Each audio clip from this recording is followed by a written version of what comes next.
Sekolah Pelita Harapan SPH Kemang Village telah memulai uji coba sekolah tatap muka bagi murid kelas 10, kelas 11, dan kelas 12. SPH Kemang Village sendiri telah dipilih Dinas Pendidikan DKI Jakarta sebagai salah satu sekolah percontohan yang menerapkan pembelajaran tatap muka untuk persiapan pembukaan kembali sekolah di bulan Juli mendatang. Sekolah Pelita Harapan Kemang Village telah memulai program percobaan sekolah tatap muka hybrid learning sebagai persiapan pembukaan kembali sekolah pada bulan Juli.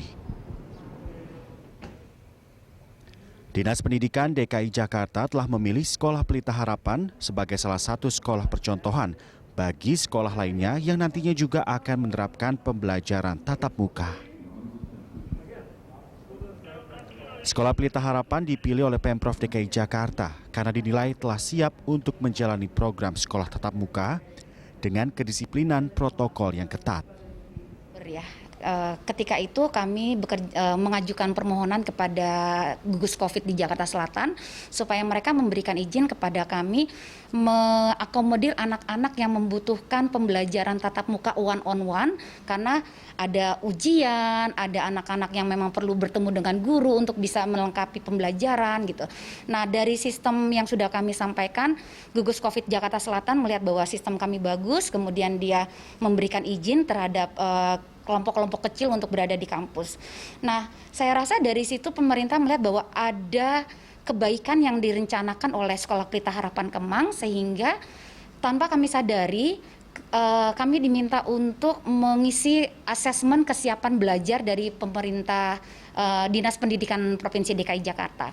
Hasil asesmen itu menyatakan kami lolos dan kami dipanggil pada akhirnya bisa berpartisipasi untuk mengikuti kegiatan piloting pembelajaran tatap muka yang diadakan pemerintah DKI Jakarta khususnya yang akan berlangsung dari bulan April sampai akhir tahun akademik ini kelas.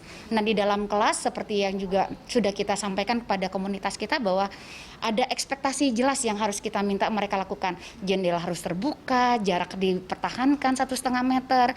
Satu kelas itu kalau dari pemerintah tidak boleh lebih dari 18 ketika jarak 1,5 meter itu dapat dicapai. Nah, itu yang kami coba untuk lakukan, memastikan bahwa anak-anak berada dalam situasi yang selamat, sehat, dan sejahtera selama di kampus kami.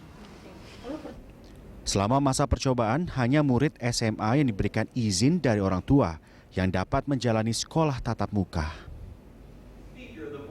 Sementara murid lainnya tetap dipersilakan menjalani sekolah secara daring dari rumah. Pihak SPH pun juga telah memastikan protokol kesehatan yang ketat dengan membatasi jumlah siswa yang datang langsung ke sekolah dan juga melakukan disinfektasi secara rutin. Murid SPH pun menyambut sekolah tatap muka dengan antusias yang tinggi setelah selama 1 tahun lebih menjalani sekolah secara daring karena pandemi COVID-19. Iya, jadi protokol kesehatannya menurut saya lumayan ketat. Ada cek suhu badan, harus pakai hand sanitizer, wajib tetap simpan kejarakan. Harus ada jarak sebagai sama orang-orang. Dan menurut saya lumayan ketat, jadi itu bagus sekolahnya tetati protokol kesehatannya di sekolah. Lumayan senang sih bisa balik lagi ke sekolah, sudah setahun lebih bisa ketemu teman, juga bisa ketemu guru dan menurut saya bisa lebih gampang komunikasi dengan guru-guru sekarang jadi bisa udah balik ke sekolah. Lumayan susah sih belajar di rumah itu, susah cari motivasi untuk belajar di rumah, susah fokus. Jadi ini kalau balik lagi ke sekolah bisa lama-lama balik lagi ke normal gitu. Jadi bisa lebih gampang untuk transisinya antarnya. Untuk memastikan protokol kesehatan yang ketat, pihak sekolah telah membatasi jam pembelajaran secara tatap muka hingga jam 12 siang. Sementara siswa melanjutkan pembelajaran pada jam 1 siang secara daring dari rumah. Selain itu, Sekolah Pelita Harapan juga mewajibkan seluruh tenaga pengajar untuk melakukan vaksinasi COVID-19 serta tes antigen sebanyak 1 kali seminggu sebagai upaya memutus rantai penularan COVID-19. Cinta Zanidia, Veriska Manuel, Pelita 1, Jakarta.